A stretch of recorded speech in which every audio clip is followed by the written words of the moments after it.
রাসূল সাল্লাল্লাহু আলাইহি ওয়াসাল্লামকে নিয়ে কটূক্তি করে ফেসবুকে পোস্ট দেওয়ার ঘটনাকে কেন্দ্র করে রংপুরের গঙ্গাচড়ায় হিন্দু বাড়িতে হামলা ও ভাঙচুরের ঘটনাকে সংখ্যালঘু নির্যাতনের ইস্যু বানানোর পরিকল্পনা চলছে বলে অভিযোগ উঠেছে। জানা গেছে, প্রকৃত ঘটনা আড়াল করে উস্কানিমূলক তথ্য ছড়াচ্ছে প্রথম আলো, ডেইলি স্টার ও সন্তোষ শর্মার কালবেলা সহ দেশের কিছু গণমাধ্যম। আর এদের মিথ্যাচারের সুযোগে বাংলাদেশের বিরুদ্ধে ষড়যন্ত্র করছে ভারতীয় গণমাধ্যমগুলো। তবে স্থানীয় বাসিন্দা ও গণমাধ্যম সূত্রে জানা গেছে, ধর্মীয় অনুভূতিতে আঘাত হানার অভিযোগে হিন্দু পাড়ার বাসিন্দা রঞ্জন কুমারের বাড়ি ভেবে তার চাচার বাড়িতে হামলা চালায় বিক্ষুব্ধ জনতা। স্থানীয় এক পত্রিকায় বলা হয়েছে, শনিবার বেদগাড়ি ইউনিয়নের আলদাতপুর গ্রামে রাসূল সাল্লাল্লাহু আলাইহি ওয়াসাল্লাম সম্পর্কে অবমাননাকর মন্তব্যের অভিযোগ ওঠে রঞ্জন কুমার নামের এক যুবকের বিরুদ্ধে। এ সময় উত্তেজিত জনতা আবেগের বশবর্তী হয়ে একটি বাড়িতে হামলা চালিয়ে ভাঙচুর করে।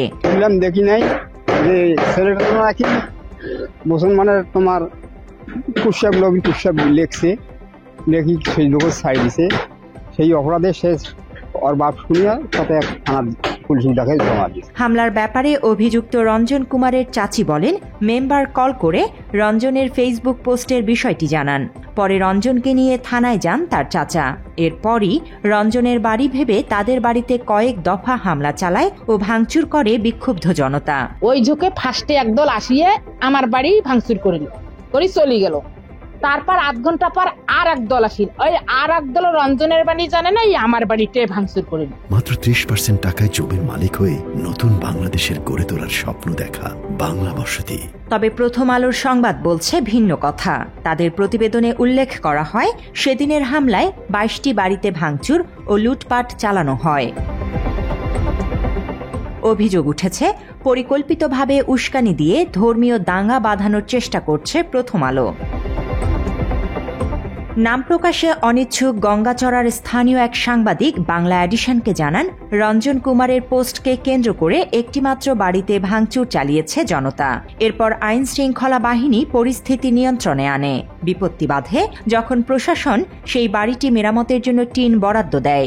ওই পরিবারকে টিন দেওয়ার পর আরও 4টি পরিবার তাদের বাড়ির বেড়া ও টিনের চাল খুলে রাখে, যাতে তারাও প্রশাসনের পক্ষ থেকে টিন বরাদ্দ পায়। ওই সাংবাদিকের দাবি, প্রথম আলো পরিকল্পিতভাবে দেশে অস্থিতিশীল পরিস্থিতি সৃষ্টি করতেই সংবাদটিতে বানোয়াট তথ্য জুড়ে দেয়।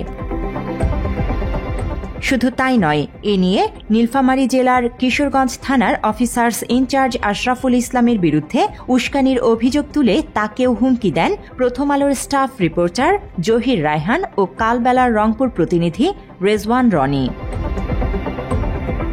এ নিয়ে ওসি আশরাফুল ইসলাম মুঠোফোনে বাংলা এডিশনকে বলেন, সাংবাদিক হয়ে তাদের এমন আচরণ দুঃখজনক।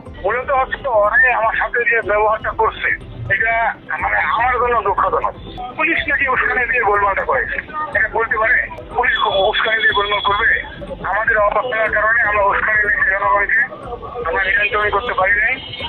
আমি বললাম এখানে ওই অন্য থানায় লাগা করে না, আমরা এখানে লোকজন আমরা আটকানোর চেষ্টা করছি।